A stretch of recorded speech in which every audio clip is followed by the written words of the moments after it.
श्री कृष्णा श्री कृष्णा श्री कृष्णा श्री कृष्णा। गुरुर्ब्रह्मा गुरुर्विष्णुः गुरुर्देवो महेश्वरः गुरुः साक्षात् परं ब्रह्म तस्मै श्री गुरवे नमः। तस्मै श्री गुरवे नमः। हरि ओम तत्सत्। பஞ்சதசி 15 அத்தியாயங்களோடு கூடியிருக்கிற இந்த பிரகரண கிரந்தத்தில் முதல் 5 அத்தியாயங்களும் விவேக பஞ்சகம் அப்படின்னு சொல்லப்பட்டது, அது படிச்சிருக்கோம். அடுத்த 5 அத்தியாயங்கள் தீப பஞ்சகம் அப்படின்னு சொல்லப்பட்டது. அந்த தீப பஞ்சகத்தில்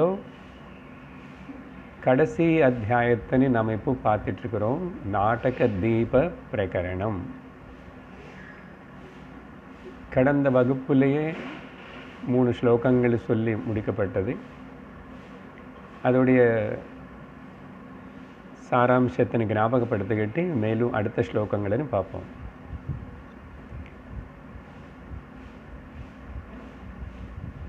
அத்வயமான பரமானந்த ஸ்வரூபமான ஒரே ஒரு பரமாத்மா பலதாக காணப்படுறார். மொத்தம் பற்றி சொல்லும்போது ஈஸ்வரா காணப்படுறாரு. இண்டிவிஜுவலாக வெஷ்டியாக சொல்லும்போது ஜீவனாகவும் பல ஜீவர்களாகவும் காணப்படுறாரு. அப்படின்னு அந்த முதல் ஸ்லோகத்தில் நமக்கு முன்னாடி இருக்கிற அனுபவத்தில் இருக்கிற ஜீவ ஜகத்து தெரியாத பார்க்காத ஈஸ்வரனை, வேதாந்தம் படிக்காதவங்களுக்கு தெரியாது, பார்க்கல. வேதாந்தம் படித்ததுக்கு அப்புறம் ஈஸ்வரனை பார்க்கலன்னு சொல்லக்கூடாது. கண்ணில் தெரியும் காட்சியல்ல கமலக்கண்ணா உன் தோற்றம்.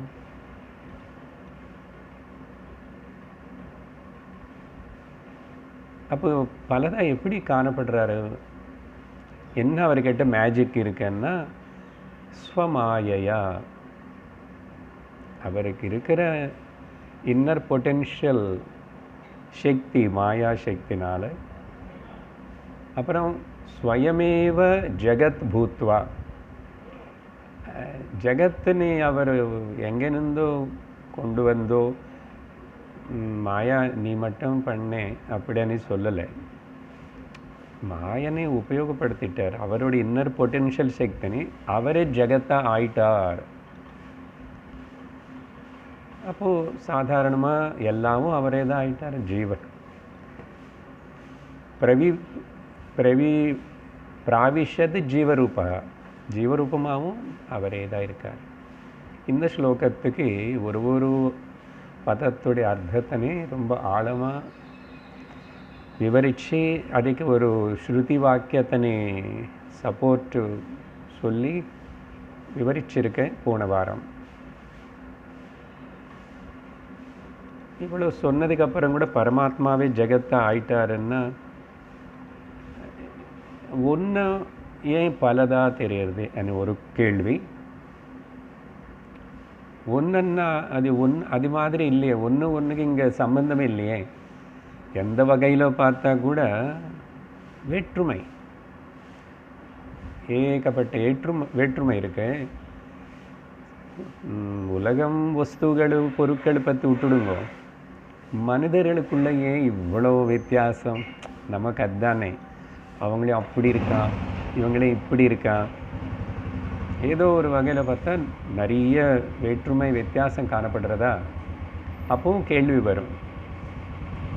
அந்த கேள்விக்கு பதில் தான் 2வது ஸ்லோகத்தில் உபாதியுடைய பேதத்தினால சின்ன பாத்திரத்தில் ஜலம் ஊற்றினா கொஞ்சமாக தான் ஊற்ற முடியும், பெரிய பாத்திரத்தில் நிறைய ஊற்ற முடியும் இல்லையா?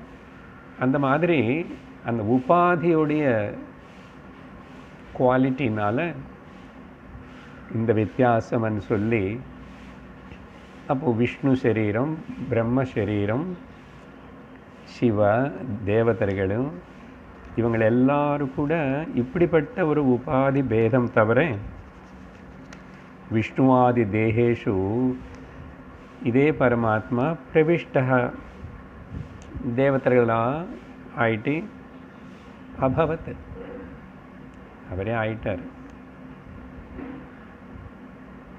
அப்புறம் அதில் லோயர் யோனிஸ் மனுஷர்கள், மர்த்தியாக, இவங்களே மனுஷர்களுக்கு கீழே இருக்கிற ஜந்துஜாலம் விருக்ஷஜாலத்தினை அதம யோனிஷுன்னு சொல்லணும். அதம யோனிஷு அப்படின்னா எதுக்கு லாய்க்கில்லை அவங்களன்னு இல்லை. பகவானுடைய சிருஷ்டியில் எல்லாம் அவரேவாக இருக்கும்போதும் அதமா అనేది ஜஸ்ட் நமக்கு அந்த டிஃபரன்ஸ் இருக்குன்னு உனக்கு சந்தேகம் வந்துச்சு இல்லை, அதுக்காக உபயோகப்படுத்துகிறேன்னு தவிர ராமருக்குள்ளே இருக்கிற பரமாத்மாவே ராவணனுக்குள்ளேயும் இருக்கார், கிருஷ்ணனுக்குள்ளே இருக்கிற பரமாத்மாவே நமக்குள்ளேயும் இருக்கார். அப்படின்னு தெரிஞ்சுக்கலன்னா இந்த பேதம் ரொம்ப பாடுபடுத்தும். பேதத்துக்கு பேர் துவைதம். அப்படி சொல்லி இந்த கீழே யோனியில் அதம ஜன்மல இருக்கிற மனுஷர்கிட்டேருந்து ஆரம்பித்து இவங்க அந்த ஹையர் யோனிஸ், பித்ருகள், தேவதர்கள், மேலே மேலே மேலே அவங்களனே பூஜிப்பாங்க. பஜதி தேவதாம், இந்த 2வது ஸ்லோகத்திலேயே பஜதி அనే வார்த்தை சொன்னார். அதுக்கு பிறகு 3வது ஸ்லோகத்தில் இப்போது ஜீவன் வந்தாச்சுன்னு சொன்னால், இப்போது இந்த 3 பேரில் ஈஸ்வரா, ஜகத்து, ஜீவ, யாருக்கு சம்சாரம்? சம்சாரம்னு என்ன? துக்கம். கல்யாணம் பண்ணிக்கிறவனுக்கு மட்டும்தான் சம்சாரம் இருக்குன்னு இல்லை, துக்கம். துக்கம் இல்லைன்னு யாரும் சொல்ல முடியாது. பிறந்த ஒரு மனிதனும் சுகமும் துக்கமும் ரெண்டும் இருக்கேன்னு தான் சொல்லணும். இன்னும் கொஞ்சம் கேட்டால் ப்ரெஸ் பண்ணி துக்கம்தான் நிறைய இருக்கு சுவாமி, பெரும்பாலும் நிறைய துக்கம் தான் இருக்கு. ஏதோ கொஞ்சம் சுகம் இருக்கும்போது கூட பயமாக தான் இருக்கு. 2 டோஸ் வேக்சின் போட்டு கூட பயமாக தான் இருக்கு. என்ன பண்ணுறது? அப்போது ஈஸ்வரனுக்கு சம்சாரம் இல்லை, ஜகத்தில் வேறு சராச்சர, அதில் நமக்கு கீழே இருக்கிற ஜந்துக்கள் இருக்க, அதை அலறதை பார்க்கலாம், கத்துறதை பார்க்கலாம், ஆனால் நம்மளை மாதிரி அது துக்கப்படலை. நான் துக்கம் அனுபவிக்கிறேன்னு சொல்லி அது நினைக்கலை.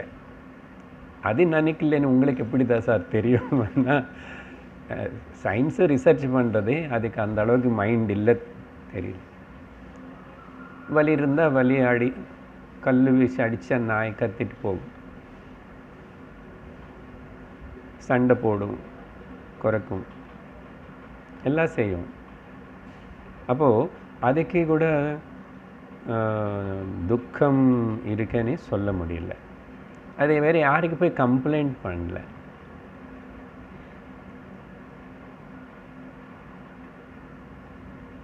அப்போ துக்கம் இல்லைன்னு சுகம் கூட இல்லாமல் இருக்கணுமேன்னு சொல்லக்கூடாது.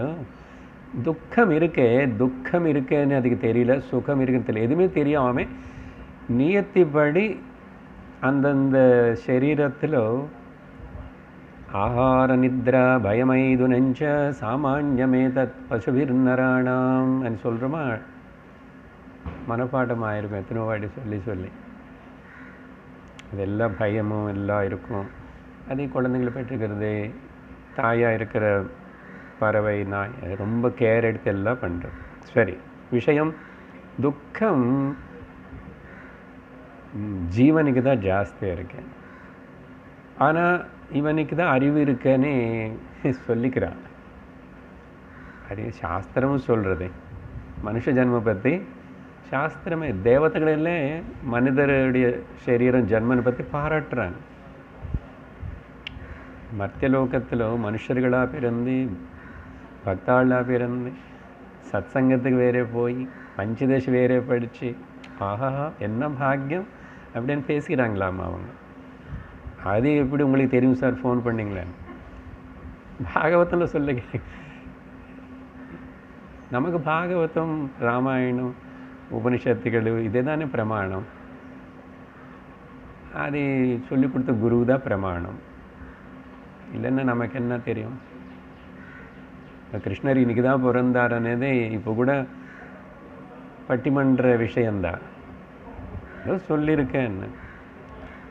ஸோ பெரியவர்களும் சொல்லிட்டு இருக்காங்க, ஆச்சரிச்சுட்டு வராங்க கிருஷ்ண ஜென்மாஷ்டமி என்ன. சரி, அப்போது இந்த மனுஷனுக்கு ஜீவனுக்கு துக்கம். அப்படி இருக்கிற இந்த ஜீவ எப்படியோ மூணாவது ஸ்லோகத்தில் எப்படியோ அநேக ஜன்மங்களுக்கு அப்புறம் அந்த அநேக ஜன்மம் అనేది இருக்கு. சட்டுன அநேக ஜன்மம் என்ன பண்ணா, என்ன சிவனுக்கு சரீரத்தினால வந்த துக்கமோ, மனசினால வர துக்கத்தினாலேயோ, குடும்பத்தினால வந்த துக்கத்தினாலேயோ, வியாபாரத்தினால வந்த துக்கத்தினாலேயோ, இல்லை தொழில் ப்ரொஃபஷனால் வர துக்கத்தினாலேயோ, மொத்தத்திலேயே மாமியாருடைய துக்கத்தினாலே ஏதோ ஒரு துக்கத்தினால இவனுக்கு பரீட்சலோகான் கர்மசிதான் பிராமண, என்னடா வாழ்க்கை அப்படின்னு யாரோ சில பேருக்கு தோணுறது. சரி, எப்படி எந்த கஷ்டத்தினால வந்தானே சரி, எதுவும் அப்படியெல்லாம் தெரியல சார். ஆனால் எனக்கு தெரியல, நானே சத்சங்கத்துக்கு வந்து ஆரம்பித்தேன். அவங்களும் எங்கள் பேங்க்கில் ஒர்க் பண்ணுறவங்க தான், நாங்களும். அதனால் அந்த அம்மா சொல்லி நான் வந்தேன். எப்படியோ யாரோ சொல்லி, நான் சொன்ன காரணம் தெரியலன்னா கூட ஏதோ ஒரு காரணம் சத்சங்கத்துக்கு வந்துட்டான். அதுக்கு பேர் தான் இங்கே பஜனாத்னு சொல்லியிருக்கேன். அநேக ஜன்ம பஜனாத். ஓ, நிறைய ஜன்மங்கள் இதெல்லாம் வாசிட்டேனோ ஜால்ரா நிறைய கோயில். அதுக்கும் பல அர்த்தம் சொல்லியிருக்கேன். பஜனைன்னா என்னது இப்போதைக்கு நமக்கு தெரிஞ்சு சத்சங்கத்துக்கு வந்து ஸ்ரவணம் பண்ணுறதே பஜனை. இது கூட போன ஜன்மத்திலே கூட கொஞ்சம் பண்ணியிருக்கலாம். என்ன பண்ணவும் தெரியாது, ஞாபகம் இல்லை. எப்படியோ வந்துச்சு, அப்போ கடிச்சித்து லாட்ரி வந்துச்சு. மனுஷ ஜன்மம் கிடைக்கிறது ஒரு லாட்ரி. அது பாரத தேசத்தில் பிறக்கிறது. அதுக்கப்புறம் ஏதோ கொஞ்சம் சிறுசோ பெருசோ எல்லாம் ராமாயணம் பாரதம் எல்லாம் கேட்டது. அப்புறம் சத்சங்கத்துக்கு வருது. குரு கடிச்சு சத்சங்கம் ஸ்ரவணம் அநேக ஜன்ம பஜனாத். இவனுக்கு இப்போது விசாரம் பண்ணணும். என்ன ஆக்சுவலி இந்த ஜீவன் யாரு, வாழ்க்கை என்ன, யாருக்கு துக்கம், சத்தியம் என்ன அப்படின்னு சொல்லிட்டு விசாரணை, என்கொயரி ஸ்டார்ட் ஆகும். அது கூட நிதானமாக நடக்கும், கொஞ்சம் கொஞ்சமாக நடக்கும். அதுக்கு கூட சில ஜென்மங்கள் ஆகலாம், சில தசாப்தங்கள் ஆகலாம். தசாப்தம்னா டிகேட். பரவாயில்ல, வந்து ட்ராக்கிலோக்கு வந்துட்டான். அப்படி அதோடைய ஆசையோட சிகீர்ஷதி. சிகீர்ஷதன்னா அந்த விசாரணை செய்யணுமனே ஒரு டிசைர் டு நோ. அது உருவாயிடுது. அப்போது என்னாகும்? விசாரணை பண்ண என்னதான் பிரயோஜனம்? மாயாம் விசாரேண மாயாம் வினஷ்டாயாம். எந்த மாயனால இந்த அவித்யா, இந்த துக்கம் இல்லாதது இருக்கிற மாதிரி நினைக்கிறது, இருக்கிற ஒரு வஸ்து தெரிஞ்சுக்காமல் இருக்கிறது, பலதே சத்தியமாக காணப்படுறது, உள்ளிருந்தே ஒரு பக்கம் இதெல்லாம் உண்மை பாரு எவ்வளோ சாலிடாக தெரியுதுன்னு நமக்கே உள்ளிருந்து யாரும் சொல்கிறான் மனசு. இப்போ அங்கே அதே மனசில் அங்கே இந்த சத்சங்கம் கேட்க ஆரம்பித்ததுக்கப்புறம் இப்போ இவனுக்கு நிஜமாக மாயா என்ன இருக்கா, எனக்கு பந்தம் இருக்கா, நான் நிஜமாக என்ன, என்னோடய ஸ்வரூபம் என்ன, இப்படி விசாரணை. இது செஞ்சதுனால மாயா வினஷ்டாயாம்னு சொல்லப்பட்டது. அந்த வார்த்தைன்னு நான் கொஞ்சம் விவரிக்கணும். அங்கே வரைக்கும் சொல்லியிருக்கேன். மாய நீங்கி போகிறது அப்படின்னா அர்த்தம் என்ன? மாயனால் ஏற்படுற ரெண்டு விஷயங்கள், மாய செய்கிற ரெண்டு காரியங்கள் ஒன்று விக்ஷேப சக்தி. இந்த பஞ்சதசில் படித்தது தான் நமக்கு தெரிஞ்ச விஷயம். விக்ஷேப சக்தி. இன்னொன்று ஆவரண சக்தி. இப்போ இதில் இங்கே மாயா வினஷ்டாயாமன்னு சொன்னால், அப்போது மாயா போயிடுச்சுன்னா ஜகத்தெல்லாம் காணாமல் போகணும். ஓகே, கரெக்டாக இப்போ 10 அத்தியாயங்கள் முடிச்சாச்சு. இப்போது இந்த சரீரம் காணாமல் போகணும், உலகம் காணாமல் போகணும், பொண்டாட்டி ஹஸ்பண்டு சொல்லுங்க, மாய நீங்கள் போயிடுச்சுன்னா அப்படி நடக்கிறதா? எவ்வளோ பெரிய ஞானி ஆனால் கூட யாருக்கு நடக்கலை. அவங்களும் பல பேர் முன்னாடி இப்படி ஏதோ பேசி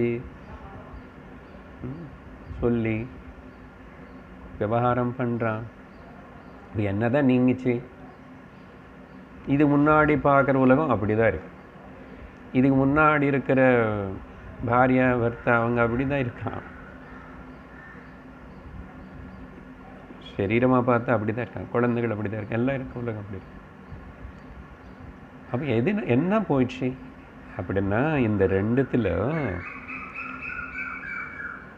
விக்ஷேப சக்தி போகாது. நல்லா புரிஞ்சுக்கணும். விக்ஷேப சக்தி, விக்ஷேபம்னா அப்படி வீசி இப்படி காட்டுறது பாரு, ஹை விக்ஷேபம். ஸ்கேட்டர்ட் துவைத பிரபஞ்சம், திருஷ்ய பிரபஞ்சம் காணாமல் போகாது. இது தெரிஞ்சுக்கணும். நான் கிளாஸுக்கு வந்ததுனால யார் மாறுவான்? நான் ஜீவன் முக்தான் ஆயிடுச்சுன்னா யார் மாறுவான்? அசல் அவங்களுக்கு எப்படி தான் தெரிய போகிறது? நானும் மாஸ்டர் மாதிரி உட்காந்து கிளாஸ் எல்லாம் சொல்லி கொடுத்தேன். நான் ஒரு குருவும் அப்படி இருக்க வேண்டாமா? அப்படி தானே லோகத்தில் சுவாமியா ஞானி இதெல்லாம் சொல்ல முடியும்? ஒன்றும் ஆகாது. அப்புறம் என்னோட சரீரத்துக்கு வர என்னென்ன வரணுமோ பிராரப்தத்துக்கு அது வரும். மூப்பு வரும், வியாதி வரும். அப்புறம் எனக்கு சுற்றி இருக்கிற என்னென்ன உறவுகள் இருந்தாலும், உறவுகள் என்ன சம்சாரத்தில் இருக்கிறவங்களுக்கு மட்டும் நினச்சிக்காதுங்கோ. 4வது ஆசிரமம் சன்னியாசி கூட சுற்றி நிறைய பேர் இருப்பாங்க பாருங்க, ஒரு ஆசிரமத்தில். புத்தகீதை பாகவதத்தில் அவர் சொல்கிற மாதிரி போட அடுத்த வாரம் வானப்பிரஸ்தத்தை பற்றி சொல்ல போகிறாரு. நான் சிந்திச்சிட்ருக்கேன், இதெல்லாம் எப்படி சொல்கிறதானே? அதில் இருக்கிறது எதுவுமே ஒரு பாயிண்ட்டு கூட எனக்கு ரொம்ப சங்கடமாக இருக்கு. அதனால தான் அதை கடந்த வாரம் 20 ஸ்லோகம். ஆனால் என்ன சொல்லணும் அது சொல்லிட்டேன். பார்ப்போம் அன்றைக்கி என்ன பேச வைப்பார் பேசு. நான் பார்த்தேன் அப்படி இருக்கேன் ஒன்று கூட. இப்போ அப்போது சன்னியாசி கூட அப்படி இருக்க மாட்டான். வானப்பிரஸ்தனுக்கே ஏகப்பட்ட லிஸ்ட்டு கொடுக்க போகிறார். எதுவுமே நடக்க செய்ய முடியும்.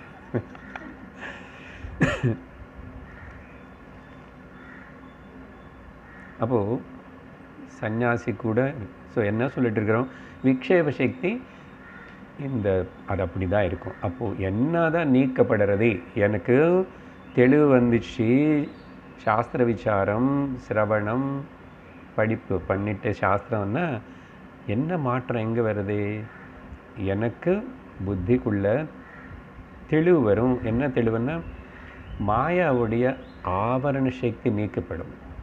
ஆவரண சக்தி வெளியில் காணப்படுறது இல்லை. அவித்யா அஜ்ஞானம் అనేది இந்த மாயன்னு பேசுகிறோம், என்ன காணப்படுறது, அது நம்ம தான் புரிஞ்சுக்கணும். எது மாறிக்கொண்டே இருக்கிறது அது மாயா, எது இல்லையோ அது மாயா. இது யாருக்கு தெரியாது, எல்லாருக்கும் தெரியும். எல்லாருக்கும் தெரியும், எந்த படிப்பு இல்லாமல் தெரியும். அன்னைக்கு கவனிக்கலை, பார்க்கல, எப்பவுமே சிந்திக்கலை.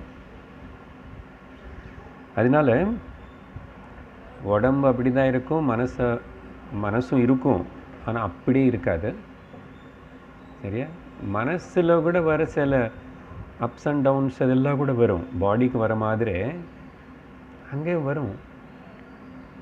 அப்புறம் கிளாஸும் நடந்துகிட்ருக்கும். மாயா நீங்கி போச்சுன்னா அப்புறம் கிளாஸ் அவுட்.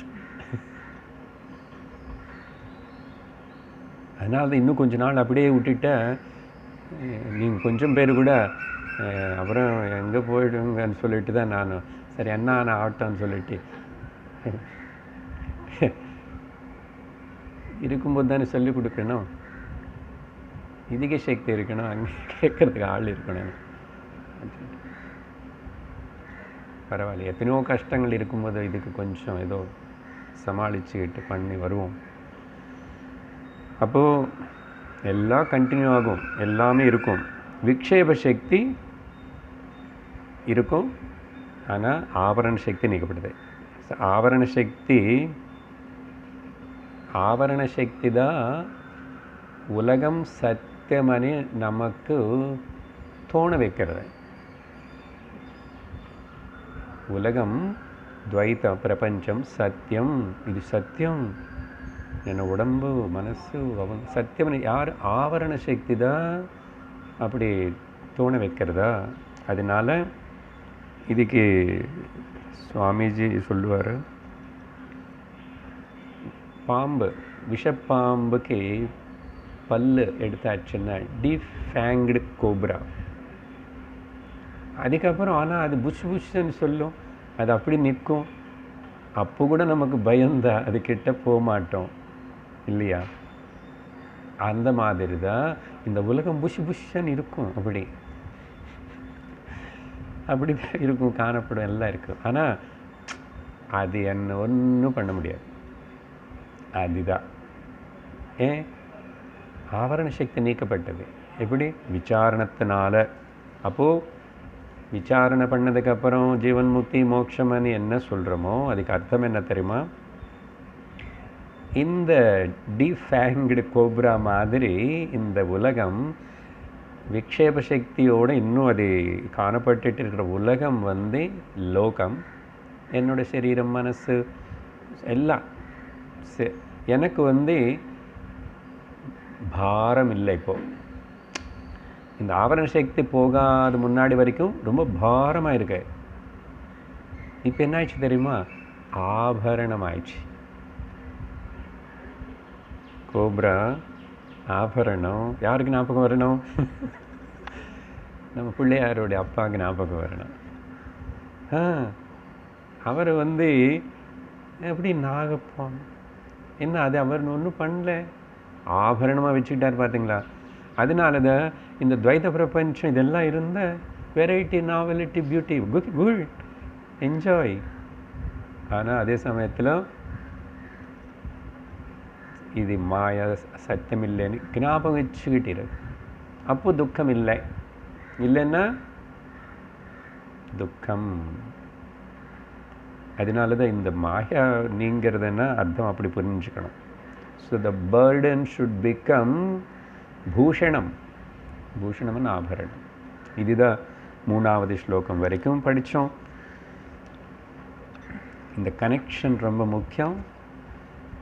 4வது ஸ்லோகம் இப்போ अद्वयानन्दरूपस्य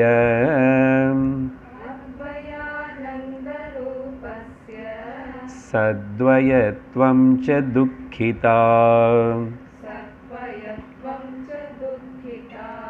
बन्धः प्रोक्तस्वरूपेण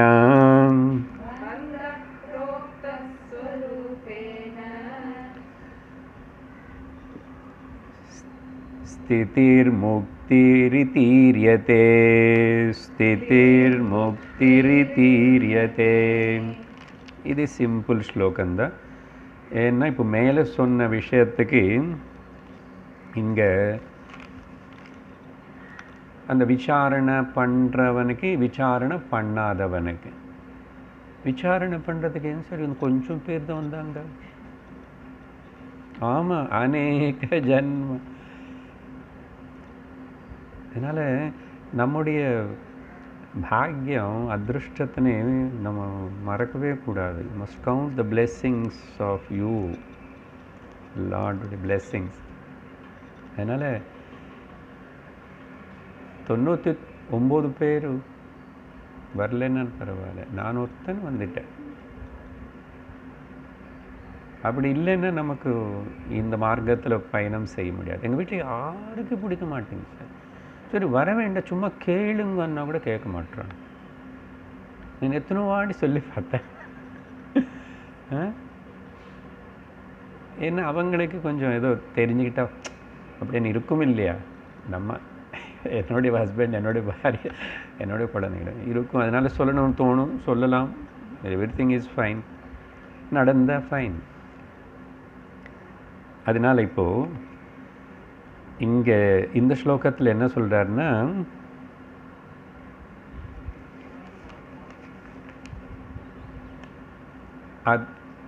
நேர பதார்த்தத்துக்கு போகிறோம். அத்வய ஆனந்தஸ்ய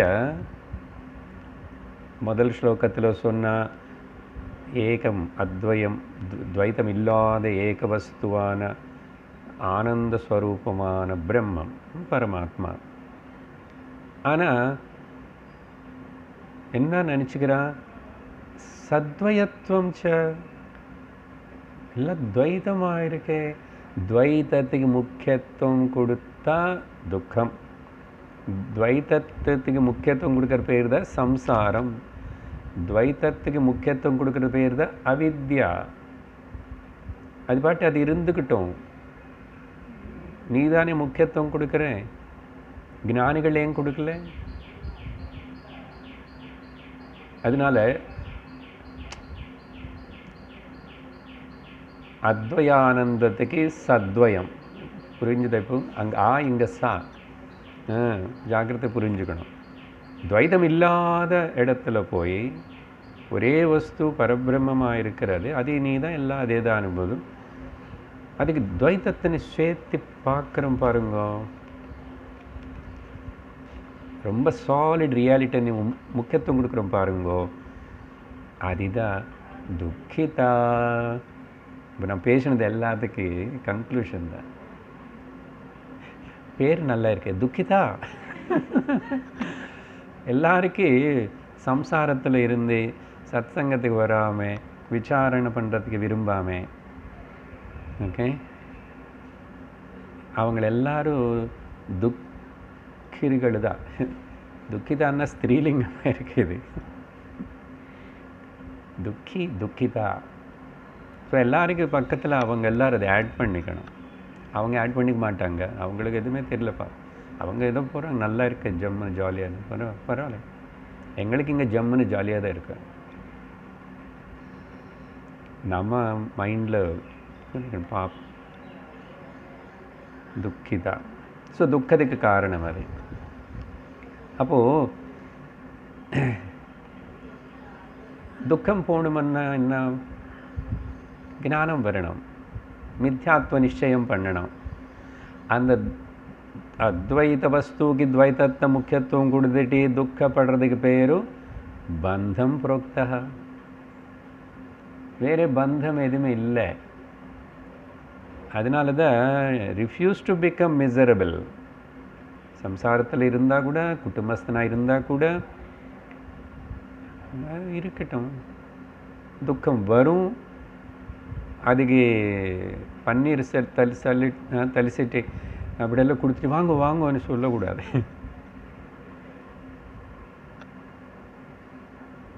அதுக்கிட்ட ஒரு சிரிப்பு சிரிக்கணும்.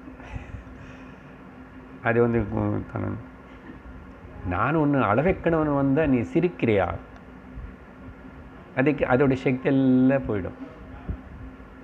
It will become week. அப்படி பண்ணலன்னு அதுதான் பந்தம்.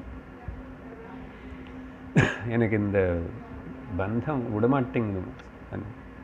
நிறைய சாதகர்கள் பக்தாள் கூட ரொம்ப கதறி கதறி பாடியிருக்கான். என்ன ஒரு இந்த மார்க்கத்தில் கூட பக்தியாவது ஞானமாவது ஒரு ரொம்ப கஷ்டமான ஒரு சூழ்நிலை வரும். என்ன அதுன்னா, இவன் அந்த பக்கம் போய் பரமாத்மானு பிடிச்சிக்கல, இந்த பக்கம் மாயா ஜகத்துன்னு விட முடியல, இவன் நடுவில் இருக்கிறான். அந்த நிலை எல்லோருக்கும் வரும் சாதகர்களுக்கு. அதனால் ஆடி போகக்கூடாது. அதுதான் பார்க்குறோம் பக்தாளுடைய அவங்க வெளிப்படையாக அழுந்து பாடுவாங்க. ஞானி அந்த மாதிரி எமோஷனல் ஆகாமல், ஆனால் ஞானி ஆல்சோ அன்டில் ஹி எஸ்டாப்ளிஷஸ் அவங்கள கூட they have to go through. யாரும் தப்பிச்சுக்கலைங்க. அவதாரம் எடுத்துகிட்டு வந்த ராமச்சந்திர பிரபு, கிருஷ்ண சந்திர பகவான் ஆல்சோ ஒரே ஒரு மெசேஜ் அதுதான். அவர் அங்கே தர்மம் அப்படி இருந்து எத்தனை எமோஷன்ஸ் அப்பப்போ காட்டிகிட்டு இருந்தோட ராமருக்கு கிருஷ்ணருக்கு வித்தியாசம் 2 அவதாரங்களுக்குள்ள. அழுந்த ஐயோ அப்படியே அழுவார், எமோஷன்ஸ் ரொம்ப காட்டுவார். ஆனால் உடனே திரும்பி அந்த தர்மத்தில் நிற்கிறதுன்னு என்ன, பிரம்மத்தில் நிற்கிறதுன்னு அர்த்தம். ஏன்னா தர்மத்துக்கு பிரம்மத்துக்கு வித்தியாசம் இல்லை. தர்மத்தை ஒழுங்க புரிஞ்சுக்கிட்டா. கிருஷ்ணர் வந்து அந்த இமோஷன்ஸு தர்மம் எதுவுமே இல்லை, பிரம்மமாகவே இருந்துட்டு இவருக்கு சுற்றி எத்தனையோ ப்ராப்ளம். அவருடைய பிள்ளைகளினாலேயே ப்ராப்ளம். அப்போ கூட எங்கேயுமே இமோஷன்ஸ், எந்த இமோஷன், அந்த ஸ்மைலிங் ஃபேஸ் சச்சிதானந்த ரூபம், ஆனந்த ரூபம் தவிர, சிரிச்ச முகம் தவிர எங்கேயுமே நீங்கள் கிருஷ்ணன் அவதாரத்தில் அந்த மாதிரி இன்சிடென்ட்ஸ் பார்க்கவே முடியாது. என்னென்னமோ நடந்துச்சு. அதனால பந்தம்னா இதுதான், பந்தா புரோக்தா. அப்போது நேச்சுரல்லி அதுக்கு ஆப்போசிட்டாக என்ன சொல்லணும், ஸ்வரூபேண ஸ்திதி. அதெல்லாம் விட்டுட்டு ஸ்வரூபத்தில் துவைத்தம் இல்லை, ஸ்வரூபத்தில்னா நிஜமான நான், எனக்கு பந்தமும் இல்லை, பந்தம் இல்லாதனால முக்தியும் இல்லை. ஆனால் இங்கே அப்படி சொல்லாமல் அந்த துக்கம் மாயைக்கு துவைத்தத்துக்கு முக்கியத்துவம் கொடுத்துட்டு மாயைக்கு முக்கியத்துவம் கொடுத்துட்டு துக்கத்தில் இருக்கன்னா அது பந்தம். இப்போ அதெல்லாம் ரிவர்ஸ் பண்ணியாச்சுன்னு வச்சுக்கோங்க. No no no no no ஸ்வரூபத்தா நான் ஸ்வரூபேண ஸ்திதி, ஸ்வரூபத்திலேயே இருக்கிறது. கவனம் ஸ்வரூபத்தில் இருக்கு. அப்படி இருந்தால் அதுக்கு தான் முக்தினி சொல்லப்படுறது. முக்தினி சொல்லப்படுறது அப்படின்னா மாயனால் காணப்படுற துவைத்தம், அது துவைத்தம், அது சத்தியம் இல்லை. அப்போது சத்தியம் யாரு? அத்வைத பரமாத்மா. யார் அது? நான் தான். அப்போ எனக்கு எங்கே தான் பந்தம் இருக்கு? அப்போது நான் சச்சிதானந்த ஸ்வரூப ஆத்மா, பிரம்மம், அத்வயமான பிரம்மஸ்வரூபமனி ஆக்செப்ட் பண்ணணும். I have to accept. இதே மைண்டு வச்சுதான். அது அப்புறம் எங்கோ நடக்க போகிற விஷயம் இல்லை. இந்த மைண்டு இப்போது சூஸ் திங்க், இந்த விதமாக திங்க் பண்ணால் அதுக்கு பேர் தான் முக்தி. முக்தி அதனால தான் போஸ்ட்போன் பண்ணி செய்கிறதில்ல. இப்போது இது விஷயம் புரிஞ்சு போச்சு, அப்போ ஐ எம் ரிலீவ்டு. சரி, இங்கே புரிஞ்சுது சார். கிளாஸ் முடிஞ்சதுக்கப்புறம் மறந்து போகிறது. சரி, அப்புறம் திரும்பி ஞாபகப்படுத்திக்கோ. வேறு என்னதான் பண்ண முடியும்?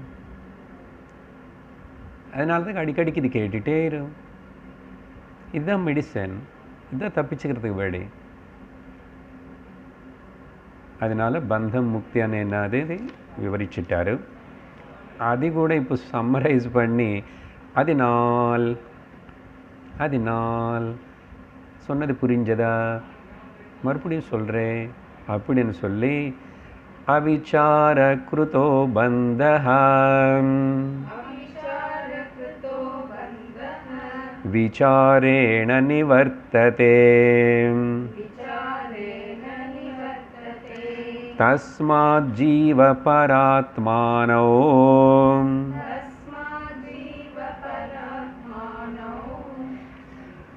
சர்வதைவ விசாரயேத்.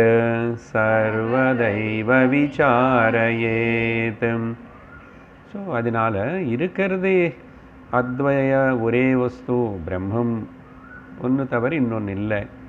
இன்னொன்று அண்ணாவே பயம் வரும், இன்னொன்று அண்ணாவே எல்லா ப்ராப்ளம் வரும். ஸோ இன்னொன்று இல்லை, அப்போ நான் பயப்பட வேண்டியதில்லை, எதுவுமே ஆசைப்பட வேண்டியதில்லை, பயப்பட வேண்டியதில்லை, எதுவுமே இல்லை. அப்படி இருந்தபடிக்கு இருப்பேன். ஏன் அப்படி இருக்க முடியலன்னா விசாரம் பண்ணாமல் நீ சிந்திக்காததான் காரணம் என்றார் பாருங்க. அவிசாரகிருத பந்த, நான் enquiry is leads to the பந்தா. விசாரணை பண்ணல, யார் சொல்லியும் கேட்கல, நானாவும் எனக்கு தோணலை, திங்க் பண்ணலன்னா அவிசாரகிருத. விசாரம் பண்ணாத இந்த மனிதன் இவனால இதை பந்தம். அப்போ எப்படி சார் இது போகும்னு விசாரேன நிவர்த்ததே. So simple. சத்சங்கத்துக்கு வா, சிரவணம் பண்ணும், சிரவணந்தான் விசாரம். நமக்கு இதுதான் பூஜை, இதுதான் அனுஷ்டானம், இதுதான் யஜ்னம், இதுதான் தபம். ஏன் எனக்கு பந்தமே நீக்கப்படுதுன்னு சொன்னால் அப்போது இதுதான் வேணும் சுவாமியான்னு சொல்லிட்டு வரணும் இல்லையா? வராங்களா?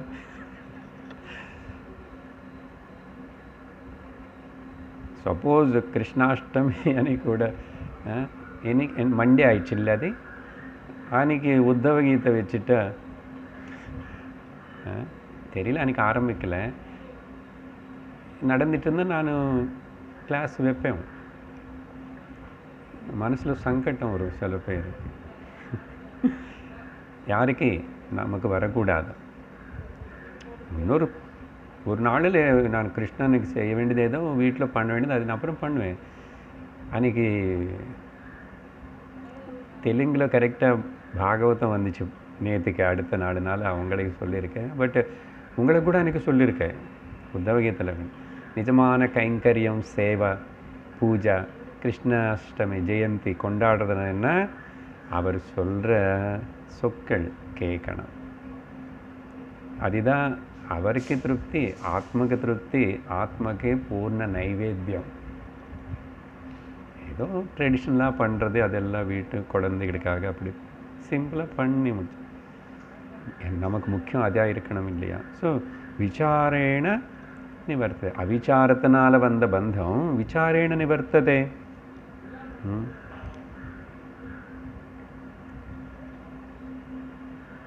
அப்போது தஸ்மாத் அதனால் ஜீவ பராத்மனோ, ரெண்டு டியூவல் கேஸா, ஜீவ பராத்மா இது ரெண்டுத்தின் பற்றி விசாரம் பண்ணி இது ரெண்டுத்துக்கு பேதம் இல்லைன்னு, உபாதி பேதம் தவிர ஜீவ ஈஸ்வர ஒன்றுதானே. அப்படி சர்வதா ஏவ, சர்வதா மறக்கவே கூடாது. நமக்கு இதுதான் ஜபம், இதுதான் அனுஷ்டானம், இதுதான் பாராயணம். திரும்பி கேட்குறோம், சிந்திப்போம், மனனம் செய்வோம், நம்மளாக எடுத்து மறுபடியும் கூட நோட்ஸ் பார்ப்போம், படிச்சுக்குவோம். சர்வதான்னு உனக்கு வேறு இன்னொரு ரிலீஜியஸ் வேறு அந்த அதெல்லாம் நிறைய வச்சுக்காத, வச்சுக்கிட்டு அப்புறம் சிரமப்படுவேன். டைம் இல்லைன்னு சொல்லுவேன். அப்புறம் இதுக்கு லேட் ஆகும். லேட் ஆகும்னா மனசில் இருக்கிற இந்த விஷயங்கள் எல்லாம் படிய வாசனைகள் அதெல்லாம் போகணுமுன்னா விசாரம் பண்ணிட்டு ஆப்ஸ்டிகல்ஸ் எல்லாம் நீங்கப்படுமனே கடந்த அத்தியாயத்தில் சொல்லியிருக்காரு இல்லையா? அதனால சர்வதா ஏவ விசாரயேத், இப்படி சொல்லுது, விசாரயேத் கமாண்ட். விசாரம் பண்ணு. உனக்கு பந்தம் வேணுமா, துக்கம் எல்லாம் போகணுமா, முக்தி வேணுமா, ஆனந்தம் வேணுமா, விசாரணை பண்ணு. எப்படி நீயா பண்ணால் அது வீட்டில் உட்கார்ந்துட்டேன். நான் நிறையா படித்தேன் சார், நான் எஜுகேட்டட். பண்ணாத என்ன பண்ணணும்? தத்விஜ்ஞானார்த்தம் குருமேவாபிகச்சேத் சமித்பாணிஹி ஸ்ரோத்ரியம் பிரம்மனிஷ்டம் தத்வித்தி பிரணிபாதேன பரிப்ரஷ்னேன சேவைய உபதேக்ஷந்தி தே ஞானம் ஞானினஸ்தத்வதர்ஷினஹ. அது மறக்காத. நிறைய சில பேர் அப்படி இது தெரியாமல் அவங்கள ஏதோ அப்பப்போ புஸ்தகம் படிச்சுக்கணும், எப்போ எதுக்கோ வாங்கி வச்சுருக்காங்க வீட்டில், அப்படி படிக்கக்கூடாது. அப்போது ஒரு மனிதனுக்கு துக்கத்துக்கு இங்கிலீஷில் பேர் பெயின். அது உடம்பு பெயினா மனசு பெயினா ஏதோ பெயின். இந்த துக்கம் பெயின் அதுக்கு காரணம் என்ன? நம்ம கன்க்ளூடிங் தி ஸ்லோகா பந்தம் எதனால? துவைத்தத்தை பார்க்கறதுனால. துவைத்தம் ஏன் பார்க்குற? அவிச்சாரதா. ஸ்டெப் பை ஸ்டெப் புரிஞ்சுதா? இப்போ அதனால விசாரணை பண்ணு, துவைத்தம் நீக்கிக்கோ, பந்தம் போயிடும். பந்தம் போயிடுச்சுன்னா துக்கம் போயிடும், ஆனந்த ஸ்வரூபம் நீ உணர்வே அப்படின்னு சொல்லி, அப்போது என்ன மெசேஜ் இதுக்கு? சர்வதா விசாரையேத்து. அப்படின்னா வேறு எதுவுமே பண்ணாது. By doing you won't get, by knowing you will get it. இது இந்த ஸ்டேட்மெண்ட் ஏற்றுக்கிறதுக்கு நிறைய பேருக்கு தகுதி இல்லை. கொஞ்ச நாள் சத்சங்கத்துக்கு வந்து கேட்டு கூட தகுதி இல்லை. அப்படி இது புரிஞ்சுக்கிட்டு இதுக்கு முக்கியத்துவம் கொடுத்துட்டு இன்னும் அவங்க யாராவது சிரவணத்தில் விசாரணத்தில் ஈடுபடுறான்னா இந்த உத்தம அதிகாரிகள் அர்த்தம். புரிஞ்சுதா? அதுதான் இந்த கமாண்டோடைய அர்த்தம். ஆச்சரியத்தைன்னு சொல்லலை, பண்ணணும் செய்யணும்னு சொல்ல, சிந்திக்கணும்னு சொல்லப்பட்டது. அதனால் ரொம்ப முக்கியம் அந்த ஸ்டேட்மெண்ட்டு. அப்படின்னா இவ்வளோ நாள்னா சரி நேற்று வரைக்கும் நீ கணக்கு வச்சுக்கிறேன். இல்லை சார் நாங்கள் ரொம்ப நாள் 10 அத்தியாயம் படிச்சுட்டோம். சரி நம்மளை பற்றி இல்லை அதர் கேட்டகரி அவங்க. சரி இப்போ நேற்று வரைக்கும் அதாதோ தர்ம ஜிக்ஞாச அப்படின்னு என்ன? ஆச்சாரம், மடி, தர்மம், அது இது, பூஜா புனஸ்காரம், நவராத்திரி வேற வர போகிறது, பெருசாக வரும். எல்லாம் பண்ணுறேன். அதை எவ்வளோ வருஷம் இதே பண்ணிகிட்ருக்கேன், எவ்வளோ நாள். சரி அது பண்ணிவிட்டு கொஞ்சம் இதுவும் பண்ணுறியான்னா இதே தொடங்க மாட்டான். அப்போது அதாதோ தர்மம்னு அதெல்லாம் சேர்த்து அது தர்மசாஸ்திரம் பற்றி சொல்லும் போது அப்படி தான். இப்போது உங்களுக்கு தர்மத்தை பற்றி பேசி சொல்லி நம்ம அனுசரிக்க போகிறோம் அப்படின்னு தர்மசூத்திரங்கள் அது போதும். அதாதோ பிரம்ம ஜிக்ஞாச பிரம்மசூத்திரத்துக்கு நம்ம பிரம்மசூத்திரம் படிக்காமல் பிரம்மசூத்திரம் இருக்கிற விஷயங்கள் எல்லாம் அது அப்புறம் அதான் பண்ணிகிட்ருக்குறோம். ஸோ அதனால் பிரம்ம ஜிக்ஞாசைக்கு வந்துட்டா நீ சரியான ஃப்ளைட்டில் ஏறிட்டேன்னு அர்த்தம். சரி, இப்போ முதல் லைனில் பந்தம் என்ன అనేది சொல்லிட்டு அப்புறம் ரெண்டாவது வரியில் முக்தி என்ன అనేది இதுதான் 4-5 2 ஸ்லோகங்களுக்குள்ளே சொன்னது. இப்போ இனிமே அப்புறம் என்ன தான் சொல்ல போகிறாரு அவர் விடமாட்டார் வித்யாரண்ய சுவாமி. 6வது ஸ்லோகம் ஆரம்பித்த மாதிரி இருக்கும், ஆரம்பிக்கிறேன், ஆனால் விஷயம் நிறைய இருக்குது. அஹமித்யபிமந்தாயஹ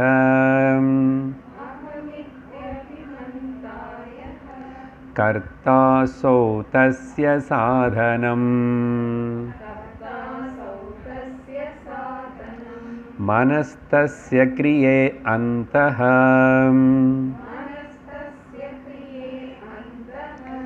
பஹிர்வ்ருத்தி க்ரமோத்திதே.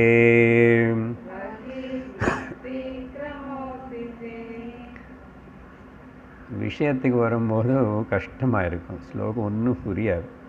அங்கே முன்னாடி வரைக்கும் ரொம்ப சுலபமாக சொன்ன மாதிரி இருக்கு, நீங்களும் ரொம்ப சுலபமாக சொல்லி முடிச்சிட்டிங்க.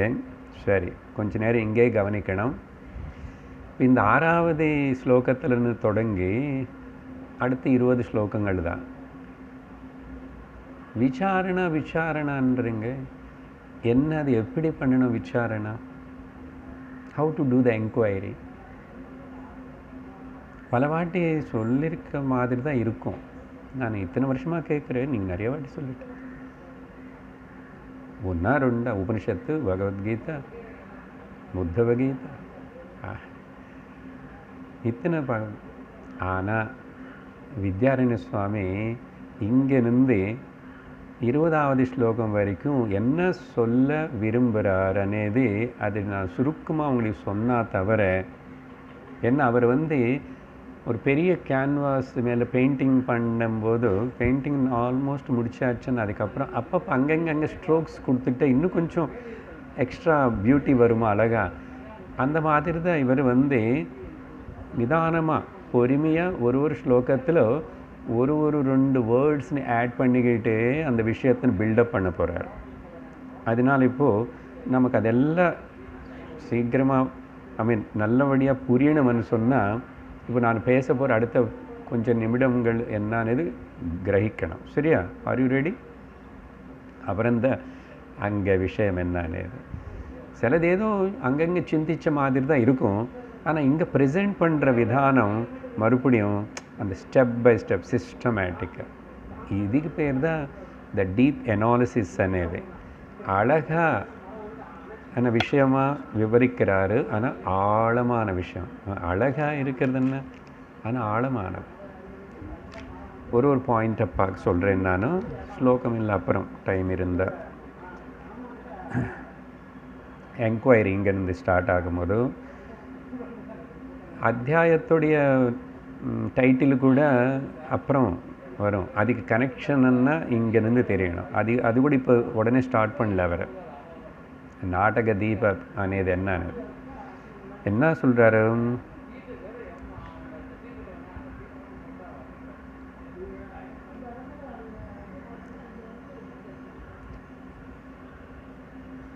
சாட்சி பிரம்மம்னு சொல்கிறோமா, அதுக்கு இங்கே சாட்சியனி பேசுவோம். இனிமே எல்லாம் ஒன்று தான், கூட்டஸ்தம்னு சொன்னான்னு சாட்சி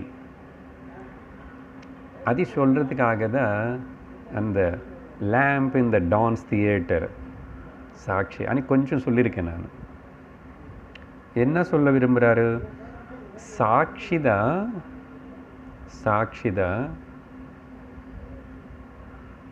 திரிபுட்டி అని எது சொல்கிறோமோ, ஒரு அனுபவம், ஒரு அறிவு, அந்த அறிவு அந்த விஷயம் எந்த விஷயமோ அதை தெரிஞ்சுக்கிறதுக்கு 3 விஷயங்கள் வேணும். 3 இருந்தால் தான் அந்த அறிவு ஏற்படும். அந்த 3த்துக்கு திரிபுட்டின்னு சொல்கிறோம், இந்த ட்ரைபாட் மாதிரி. என்னது?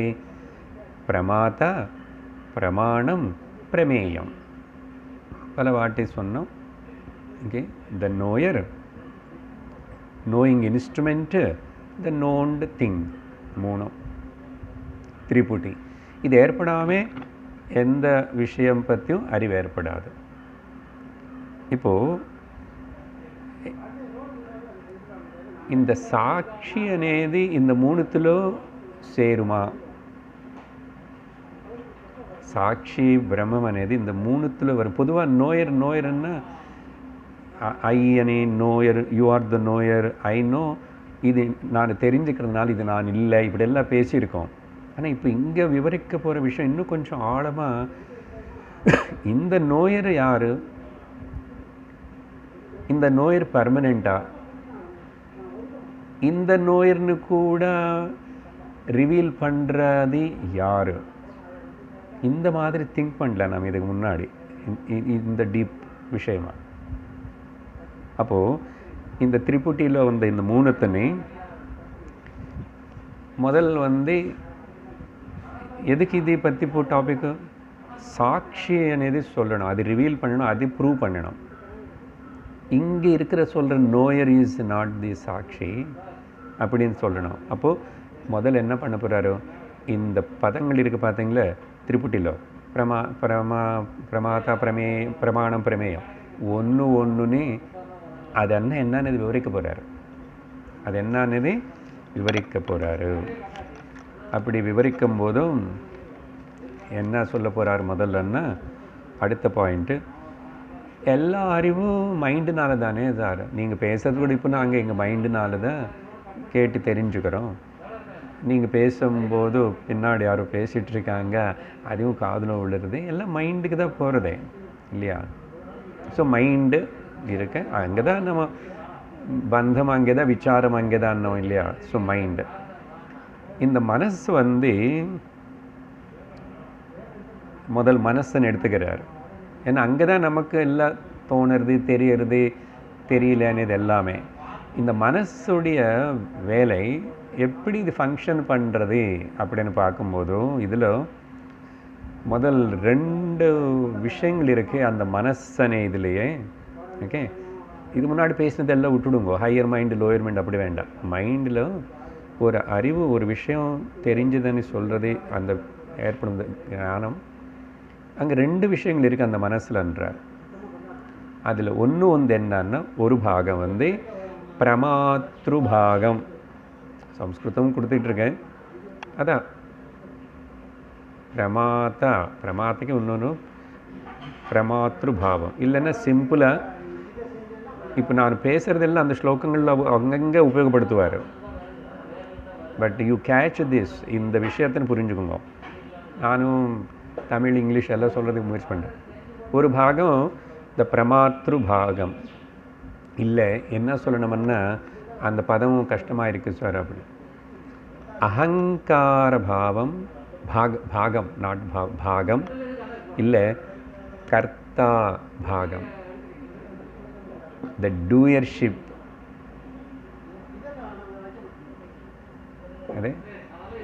அது மைண்டில் தான் இருக்கு. ஸோ மைண்டில் ஒரு பகுதி டூயர்ஷிப் ஆர் கர்த்தா பாவம், அகங்காரம். அதே மனசுலேருந்து இன்னொரு பாகம் வந்து கரண பாகம், கரணம் இன்ஸ்ட்ருமெண்ட். ஓகே, கரணத்துக்கு என்ன சொல்கிறோம், பிரமாண பாகம்னு சொல்லணும். சாரி, பிரமாண பாகம். அதுக்கு இன்னொரு பேர் தான் கரண பாகம். ஏன்னா இன்ஸ்ட்ருமெண்ட்டு இங்கே தான் இருக்கு, இன்ஸ்ட்ருமெண்ட் மூலமாக தானே மனசு இன்ஸ்ட்ருமெண்ட் மூலமாக வரணும், உள்ள தானே கர்த்தானே ஃபீல் பண்ணணும். 2 இல்லைன்னா இதுக்கு வித்யாரண்ய சுவாமி இந்த ஸ்லோகத்தில் கொடுக்குற வார்த்தை மனோபாகம் என்றார். அது மனோபாகம் అనేది வேறு, அகங்காரம். ஏன்னா அதனால தான் நம்ம மனசினை 4 பிரித்து பார்க்குறோம். நான் பண்ணுறேன்னு அந்த ஃபீலிங் இருக்கிற பாகம் வேறு. புரிஞ்சுதா? சிம்பிள். 2 பாகமாக இருக்கு. 3ஆவதையும் இருக்கணும். அது இந்த மனசுக்குள்ளே இங்கே இல்லை. அது எங்கே இருக்கு? பிரமேயம் வெளியில் இருக்கு. பிரமேயம் வெளியில் இருக்குது. வேர்ல்ட் ஆஃப் ஆப்ஜெக்ட்ஸ் எல்லாம் வெளியில் இருக்கு. இந்த 3த்துன்னு சேர்ந்து தான் திரிபுட்டி அன்றோம். ஆனால் இப்போ என்ன பண்ணிட்டோம், மனசில் 2 இருக்குன்னோ வெளியில் 1 இருக்குன்னோ 3. இந்த அனாலிசிஸ் யூனிக், கொஞ்சம் சிரமந்தான். சிரமப்படுறதுக்கு தானே பஞ்சத வசி ஸ்டார்ட் பண்ணிட்டோம். ஆனால் நல்லா இருக்கும், ஆனந்தமாக இருக்கும். இப்போது இந்த பிரமாண பாகம்னு சொன்னோம் இல்லையா மனசில், அது என்ன பண்ணும்? அதுதான் వృత్తిని ఎంటర్టైన్ பண்ணுறது அந்த பிரமாண பாகம். கரண பாகம்தான் விருத்தி பற்றி இதுக்கு முன்னாடி பல விருத்தி வியாப்தி பல வியாப்தி. ஸோ விருத்தி ஆனால் தாட்டு, எல்லாத்த பற்றியும் தாட் அப்படி உருவாக்கி என்ன பண்ணுறது, அந்த வெளியில் இருக்கிற பிரமாத்தா கூட கனெக்ட் பண்ணுறது. மனசில் இருக்கிற கரணமனே பாகம் அது விருத்தின்னு கிரியேட் பண்ணி விருத்தின்னு கிரியேட் பண்ணி வெளியில் இருக்கிற பொருள் விஷயத்து கூட கனெக்ட் பண்ணுறது, பிரமேயத்து கூட. சரியா? பிரமேயம். அப்போது என்ன ஆகும்? பிரமாணத்துடைய வியாபாரம் என்ன? வியாபாரம்னா அது செய்கிற வேலை என்ன? பிரமாண வியாபாரம். அந்த பிரமாணம் செய்கிற வியாபாரத்துக்கு பேர் தான் நோயிங் ப்ராசஸ் என்றோம். Knowing process. சரியா? அது 5 புலங்களினால 5 எதேதோ தெரிஞ்சுக்கும். அதுக்கு தான் தட்சிணாமூர்த்தி ஸ்தோத்திரத்தில் நானா சித்ர கடோதர ஸ்திதமஹ தீப, ஒரு குடம், அதுக்கு நிறைய ஓட்டை இருக்குது, சின்ன சின்ன ஓட்டை. ஆனால் தலைகளை வச்சு அதில் நடுவில் ஒரு தீபம் வச்சேன். அந்த தீபத்துடைய வெளிச்சம் எத்தனை ஓட்டை இருக்கோ அத்தனை விதமாக வெளியில் பிரசாரிக்கிறது. ஒன்று போய் 5 ஆப்ஜெக்ட்ஸ் சொன்னார் அங்கே உதாரணம். 5 சென்சஸ்க்கு வேண்டி 5 ஆப்ஜெக்ட்ஸ்னு பற்றி சொன்னார். அதே மேலே விடும்போது அது தெரிஞ்சுக்கிறது. அந்த மாதிரி தானே. சரி, பிரமாண வியாபாரம் தான் நோயிங் ப்ராசஸ் என்னும். அப்போது எல்லா இந்த நோயிங் ப்ராசஸ்ஸு தெரிஞ்சுக்கிட்டே நான் ப்ராசஸ்ஸுக்கு திரிபுட்டி இருக்கணும். அதையும் புரிஞ்சுக்கிட்டோம். அப்புறம் அடுத்த பாயிண்ட் வந்து இன் எவ்ரி நோயிங் ப்ராசஸ் எல்லாம் இந்த தெரிஞ்சுக்கிட்டே 3 இருக்கணும். ஆனால் கவனிக்கணும், நல்ல 3 இருந்தால் கூட அங்கே தெரிவிக்கப்படுறது த நோயிங் இஸ் பிரமேயம் ஓன்லி. இன்னொரு வாட்டி சொல்கிறேன், 3 இருந்தால் கூட 3 இருந்தால் தான் நோயிங் ப்ராசஸே நடக்கும். ஆனால் கூட சிந்திச்சு பார்த்தா அங்கே பிரமேயம் மட்டும்தான் தெரிஞ்சுக்கப்படுறது,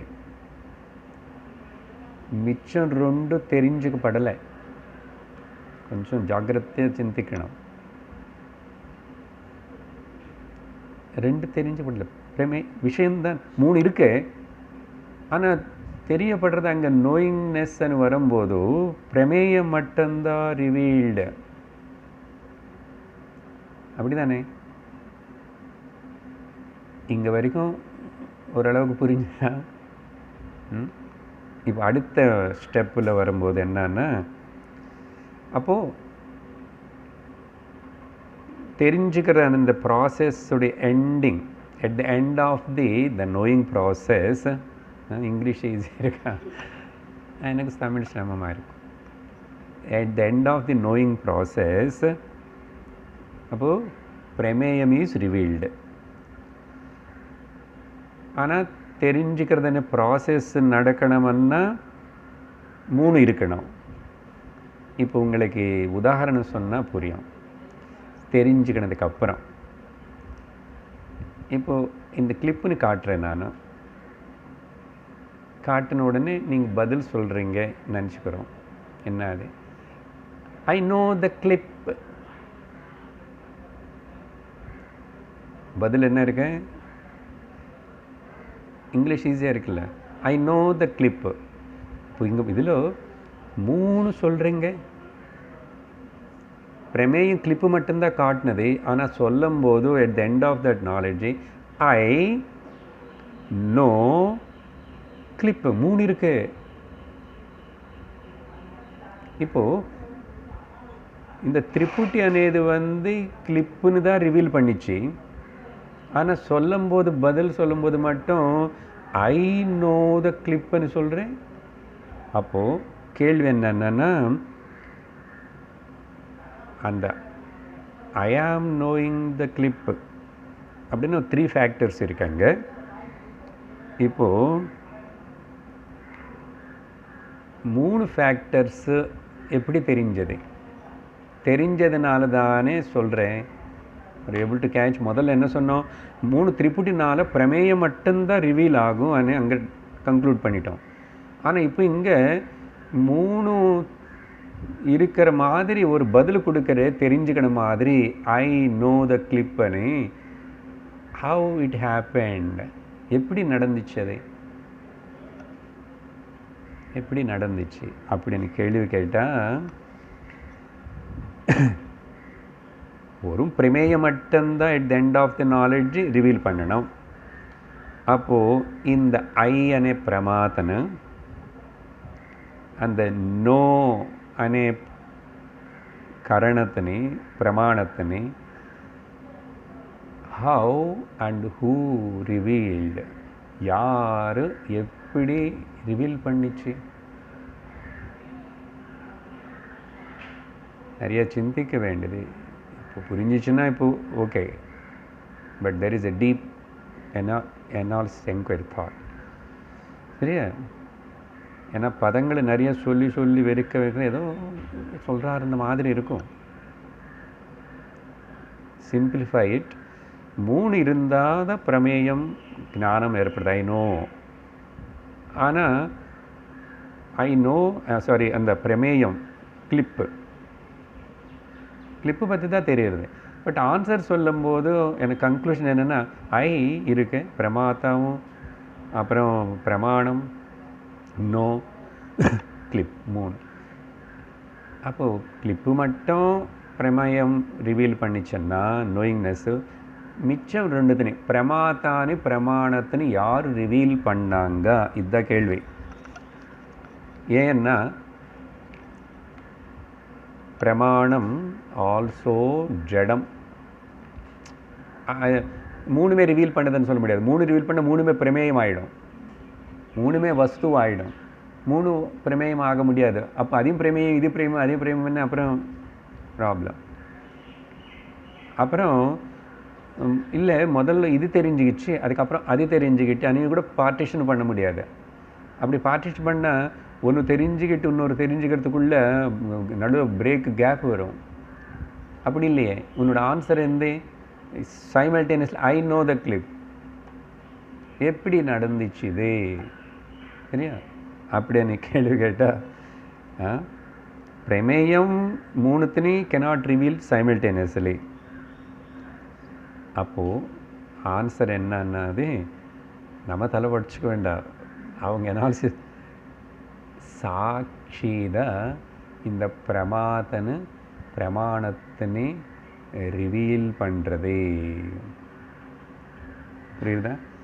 end of the knowing process பிரமேயம் அந்த வஸ்து பற்றி தெரிஞ்சுனது பிறகு நமக்கு கிடைக்கிற அறிவு. ஆனால் அது எவ்வளோ ஃபாஸ்ட்டாக எப்படி நடக்கிறதுன்னா ஃப்ராக்ஷன்ஸ் ஆஃப் த செகண்ட்லேயே பிரமேயம் ரிவீல் பண்ணுறது ஒன்றும் வெளியில் இருக்காது. அண்டு பிரமாத்தா பிரமாணத்தினை கூட ரிவீல் பண்ணுறதுன்னா அங்கே இன்னொருத்தர் இருந்திருக்கணும். பிகாஸ் திஸ் ஜடம் ஆப்ஜெக்ட் cannot reveal. ஈவன் நீ பிரமாணம் கூட அது சத்தியம் ஜடம் தானே. அப்புறம் பிரமாத்தா அந்த நோயரனே மனசில் இருக்கிற மனசு தானே, இது 2 பார்ட்ஸ்ன்னு சொன்னோம். மனசு ஜடம் தானே, பிரகிருதியோட இது தானே, பஞ்சபூதங்களுடைய காம்பினேஷன் தானே. அப்போ எப்படி ரிவீல் பண்ணிச்சு ஆறுன்னு சொன்னால் வேறு இன்னொரு லைட் ஏதோ இருந்திருக்கணும். அந்த லைட்டுக்கு பேர் தான் சாட்சி. அப்போது அடுத்த ஸ்டெப்பில் என்ன புரிஞ்சுக்கிட்டோம்?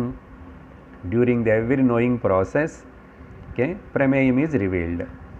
அதே சமயத்தில் சாட்சி பிரமாத்தனை பிரமாணத்தினை ரிவீல் பண்ணுறது. அது கவனிக்கிறதுக்கு கிரகிக்கிறதுக்கு டைம் இல்லை. அங்கே அவ்வளோ குயிக்காக நடக்கிறது. அதனால் என்ன கன்க்ளூஷனும், இந்த 3 ஸ்டெப் பை ஸ்டெப் வேறு ரிவீல் பண்ணல இந்த புரிஞ்சு. ஓகே, ஸ்டெப் பை ஸ்டெப் இல்லை. முதல் பிரமாணம் பிரமேயம், அப்புறம் இப்படியானே சைமல்டேனியஸ்லி சட்டுன்னு அப்படி மூணுமே ரிவீல் ஆகிறது. அப்படின்னா மனசு விற்த்தியாக மாறி அது விற்பி விஷயத்துக்கு போய் அது கிரகிச்சு வர்றதுக்கு அப்புறம் ஆன்சர் வரும்போது மூணுமே வருதுன்னா அங்கே சைமல்டேனியஸ்லி சாட்சி is revealing the two and அப்புறம் மனசு. அப்படி என்ன அர்த்தம்? అసలు அந்த சாட்சி தான் மனசில் ரெண்டு பாகங்களாக இருக்கிற விஷயத்தினே பிரகாசிக்க செய்கிறது சிதாபாச ரூபேண. அது அப்புறம் பிரமேயத்தினை ரிவீல் பண்ணுறது கரணம் மூலமாக. அப்படின்னு என்ன புரிஞ்சுது? இப்போது சாட்சி நேர சிதாபாசம் மூலமாக நேர பிரமேயத்தினை தெரிவிக்கலை, மைண்டுக்கு கொடுத்து மைண்டு கரணத்தை கொடுத்து கரணம் பிரமேயத்தை கொடுக்குது. புரிஞ்சுதா? அப்போது இந்த சாட்சி வந்து பிரமாணம் பிரமேய பிளஸ் பண்ணுறது, சிதாபாசத்தினால பிளஸ் பண்ணுறது. அப்புறம் மைண்டு எலிவேட் ஆகிடுச்சு, ரெஜினுவேட் ஆகிடுச்சு, அது விற்த்தினை பிரகாசிக்க செய்கிறது, அப்புறம் ஆப்ஜெக்டிவ் பிரகாசிக்கப்படுறது. இதுதான் விஷயம். ஓகே, அப்போ சாட்சி అనేది முக்கியம், சாட்சி எப்பவுமே இருக்கு அப்படின்னு புரிஞ்சுக்கணும். ஸோ பிரமேயம் இன்டைரக்ட்லி த்ரூ த விற்பி. இதுதான் இந்த விஷயம் மொத்தத்தினே அவர் வந்து ஒரு படிப்படியாக சொல்லி நமக்கு புரிய வைக்க போகிறார். அவர் அவ்வளோ பொறுமையாக சொல்ல போகிறார் 20 ஸ்லோகங்களுக்குள்ள. So I am given the just total picture of this. அடுத்து வரப்போகிற விஷயம் இன்றைக்கி இவ்வளோ கஷ்டமாக இருக்குது சார் அப்புறம் நினச்சிக்காதுங்கோ, சரியா? நிதானம் அப்படி திங்க் பண்ணிகிட்டே போங்கோ, கொஞ்சம் எசிமுலேட் ஆகும். என்ன இப்போ இங்கே இது சொல்லி தான் ஆகணும், சொல்லிட்டா அது கொஞ்சம் ஈஸியாக இருக்கும். அதுக்கப்புறம் ஹீ எக்ஸ்பிளைன்ஸ். ஓகே, போதும் எனக்கு. ஓம் பூர்ணமத பூர்ணமிதம் பூர்ணாத் பூர்ணமுதச்யதே பூர்ணஸ்ய பூர்ணமாதாய பூர்ணமேவாவசிஷ்யதே. ஓம் சாந்தி சாந்தி சாந்தி. ஹரி ஓம் ஸ்ரீ குருभ्यो நமः. ஹரி ஓம். ஹரி ஓம்.